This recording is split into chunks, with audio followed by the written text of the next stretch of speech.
Welcome home, brave heroes. I'm Ash, this is AshQuest, and today we are taking a trip to the distant, ancient past. My past? No. Your past? Maybe. You'll have to let me know in the comments below. The year is 1983. The pyramids are being built. Alexander the Great is making a name for himself in some distant land. George Washington is chopping down a cherry tree, thinking about truth, justice, and Batman. And TSR are rubbing their hands together, thinking of how to make the next product that will no doubt be nostalgia, inducing sometime in the next 40 years. And that's where someone at TSR said, let's make a series of books. We'll call them Fantasy Forest. They'll play just like the Choose Your Own Adventure series, but will be legally distinct, very, very different. Pick a path to adventure, and let's make sure we trademark that. For in 42 years, a man will take these books, buy 6 of the 10 on a lot, using an internet auction platform to review them on his special camera attached to his communication device. That's right. This is the video about A Fantasy Forest, books 1 through 6. Fantasy Forest is a book series published by TSR in the early 80s, and it was basically developed to be a series of Endless Quest themed books that were aimed at a younger audience. These books are set in the worlds of Dungeons and Dragons, Star Frontier, similar to Endless Quest, which was puzzlingly set in various worlds and even set in the world of some board games like Top Secret, with titles like the Spy at George Washington Square or whatever that one was called.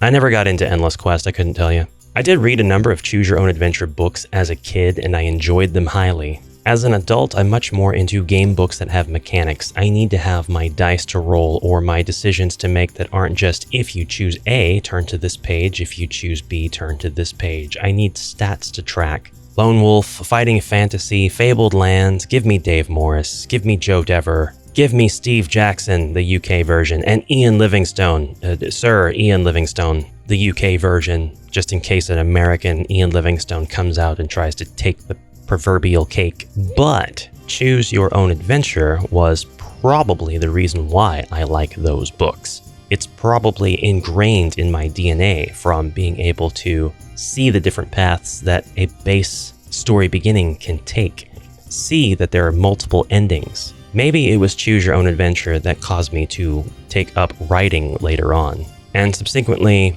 impromptu public speaking, which is kind of what I practice here on the channel, but never mind any of that. Let's take a look at A Fantasy Forest, perhaps not always aptly named series of books because of titles such as Star Rangers and The Spy, which is one of the 2 books that are set in the Star Frontiers world. I don't even know what that is. And we'll talk about a different kind of nostalgia. Do you remember those school books that you would have to bring home, the giant hardcovers? They were like 200 pages, font size 18. They were like 12 by 12, and they were just full of little stories, and the stories could be about absolutely anything. You could have like some anthropomorphic foxes playing football. You could have a talking gecko trying to solve a mystery. You could have a group of friends baking a cake for their brother's birthday, and then the cake gets eaten by the dog. Well, there was always some kind of story, and the book was usually full of these very short stories, and at the end of the story, there would always be like a quiz, essay form questions. Why do you think little Timmy was upset when the dog ate his birthday cake? What would you have done in that situation? I'm realizing they were the part of the social studies curriculum. I'm also realizing that it's not our fault that cat girls are popular on the internet nowadays, but I digress. That is what the art in this first book bleeds of. This is The Ring, the Sword, and the Unicorn by James M. Ward, illustrated by Mario Macari Jr., with cover art by Jeff Easley. Jeff Easley was definitely inspired by classic fantasy art. Mario Macari wants you to know that as a 70s kid wearing bell-bottoms, it was your duty to help a crying knight near a tree. That's not to say that the art is bad. This is a particularly good piece here. But wait, what are you about to do, kid? Oh my god, did everybody's mom have that haircut? Oh my god, did everybody's mom make that facial expression? You'll show them. Your brother and sister don't believe that the forest behind your house is enchanted and filled with all kinds of magical beasts. You know better. What's more, you're going to prove it. If you've checked out at this point because the kid is wearing modern clothes, don't worry. That's like the only book in the series, at least that I know of, where that's the situation. This kid is basically not really isekai'd, but he's in present day, in 1983, times, trying to convince everybody in his family that the forest behind the house is enchanted and magical, and that's where all of the medieval, possibly Dungeons and Dragons, but not really, elements come into play. You might be a kid, but you're brave, and you can outsmart any creatures you meet on the way, you hope. This sentiment is repeated verbatim in every book. It looks like it was reworded a little bit in the 6th book. You might be a kid, but you're brave and smart enough to stay out of trouble, you hope. Thundering hoofbeats startle you as you stand before 3 paths. Spinning around, you see a giant white unicorn charging straight at you. The animal leaps and sails over you, landing on the path to the right. Now, will you take the center path and pick up the ring, the path that leads to the sword, or the path taken by the unicorn? The choice is yours. And from here on out, we are given the instructions of how to play a Pick a Path to Adventure book, and we get our introduction to this story. Now, all of these books are fairly short. They're about 76 pages long, with endless quest book adverts, as well as Dungeon, the adventure game, in the back. There is more than one what I would call happy ending. Sometimes you are given a set of obstacles to resolve, and you resolve one of them, and then suddenly it's the end of the book. Other times, things kind of take a little bit of a turn for the worse, and you get what is called a bad ending. Well, nobody's really calling it a bad ending, it just, you can kind of infer. The books all have variable numbers of endings, from 5 to like 10. And of course, because of this variable number of endings, the writer is challenged to make something coherent out of what potentially could be a very, very short story. So, in my opinion, this is a publisher's way to make a quick buck and pass off a license to any author that wants to step in and write something completely incoherent, with 2 get-out-of-jail-free cards, one being, well, it's just a choose-your-own-adventure book, and I'd have limitations, and I can't really write anything because I don't have the space to write anything meaningful. No character progression, no plot points, no tension, no build-up, no continuity. And 2, it's just for kids. Dumb kids are going to read this. They won't be inspired in the slightest. And I have to say, well, I do think that's a bit of a reality for the vast majority of choose-your-own-adventure style books, and I mean all of them, all of the ones that have come out in the past 40 years, because they're still making these kinds of books, you know, the ones without any sort of game mechanics whatsoever. The last Endless Quest books that I know of came out in 2018, so Wizards of the Coast was still like, hey, I wonder if this prints money. Stats? No, we don't need that. Meaningful choices? I mean, not really. We'll just go ahead and put some choices in a chapter. We'll get to those books later. But I have to say, it's entertaining nonetheless, and it does look like there was a lot of effort to keep some continuity between these books, and I say that particularly because the next several books in the series, which really don't have anything to do with one another, there's nothing tying them together in terms of you playing one and picking up any sort of adventure in a later one at all, are all centered around sort of the same group of characters. In Keep of the Ancient King, you are Amy, a little girl who is living with your father out in the woods, or in a village in the woods. That part's not clear to me. When suddenly, the Shadow Rider, a devout, dark follower of the evil Nightshade, comes by to steal your awesome horse, Acorn. Now that would be the end of things, but a gallant knight named Gregor comes with his band, the Golden Dragon, and asks you for help. You know about some secret passages underground that could lead to the castle. He's on his way to destroy Nightshade, and he'll do whatever he can to aid you in getting your horse back. This story is by Michael Carr, illustrated by Michael Fischel, cover art by Keith Parkinson, and the art in this book is, well, in my opinion, quite a bit more fitting to the subject matter. It has its own bold, dark, smudgy style. It's consistent, it's joyful, it's fun to look for details in things, and there's plenty of detail to find. It helps tell the story in a compelling way to somebody who is young or young at heart. Along the way, you will meet deadly minotaurs, helpful dwarves, and formulate a plan to get to the inner walls of the well-defended castle. These amount to basically just choices, and some of them are obvious choices, while others are just, nah, there are 2 choices here, and I don't know which one's going to lead us to death, but I'll try to remember next time if I die this time. Yeah, there are some pretty surprising moments in this particular book. Some characters that seem quite major once you meet them on one particular path, but you never hear about them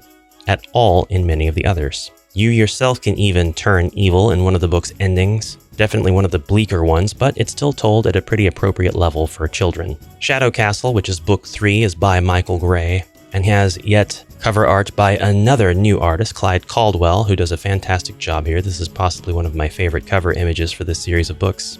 Second to Keep of the Ancient King. This is just an awesome image. And here you have a legally distinct hobbit, although I don't know in what way, because there is even fur on his little foots. This is illustrated by Mario Macari Jr. again, and it looks it. We are back to our grade school illustrations. That's not to insult them, it's just to say, man, this is just nostalgic for a completely different reason now. The adventure is no less fun. You've got living skeletons, pigmen orcs, which I think is just straight up based, deadly frog-like creatures, bullywugs. Hopefully that's a Dungeons & Dragons creature, at least from this era. And I gave a little bit of a disclaimer when I talked about continuity earlier. But in this book, we have the Good Knight. Again, Gregor is back, and he's going to help you get through Shadow Castle.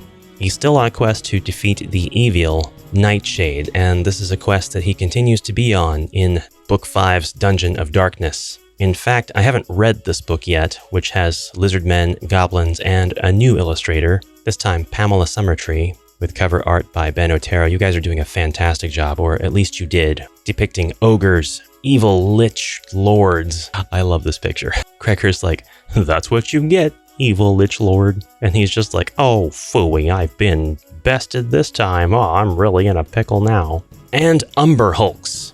You don't see that every day.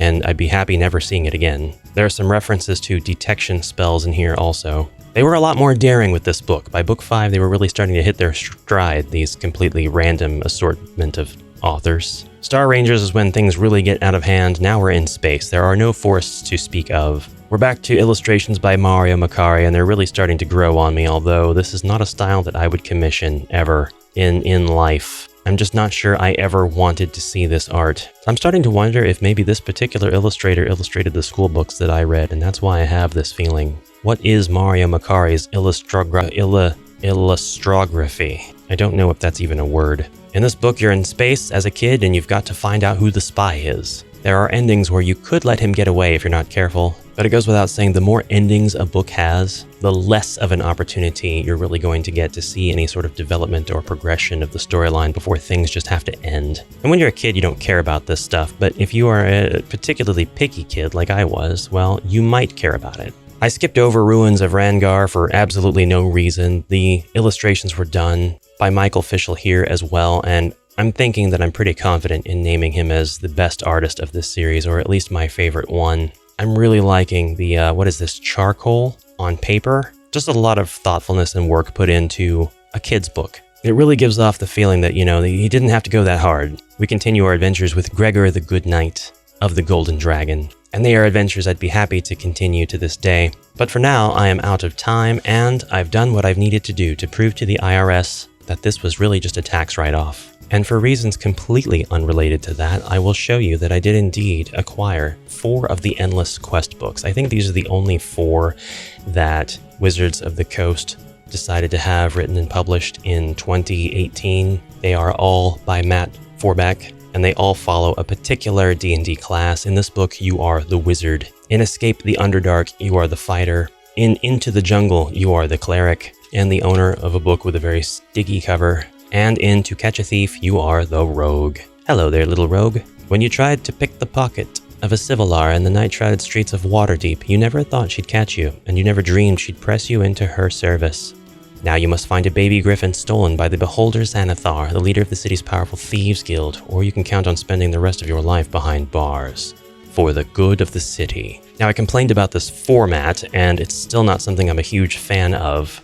You have all of this potential to build a system that's a little bit more involved, not just pick one of the 2 options, read, and be done. But the paper's beautiful, the art is lovely, the quality of everything is fantastic, the story is meant for an older audience, being of the Endless Quest branding, and you are more often than not going to have more than 2 choices to make. Sometimes they'll loop back on the other choices, just showing you how futile some of them really are, but sometimes in life we have to learn the lesson that our choices are futile indeed. I'm a big fan of the fantasy art. It looks very classy, and this was 2018, so AI slop really hadn't popularized everything yet, so we all know that it's real, human-made. There are a lot of choices to make. The story sections are actually pretty short before you get to a choice. All in all, these books are probably more appropriate for somebody of my reading ability, and at 122 pages, they are about almost double the length of the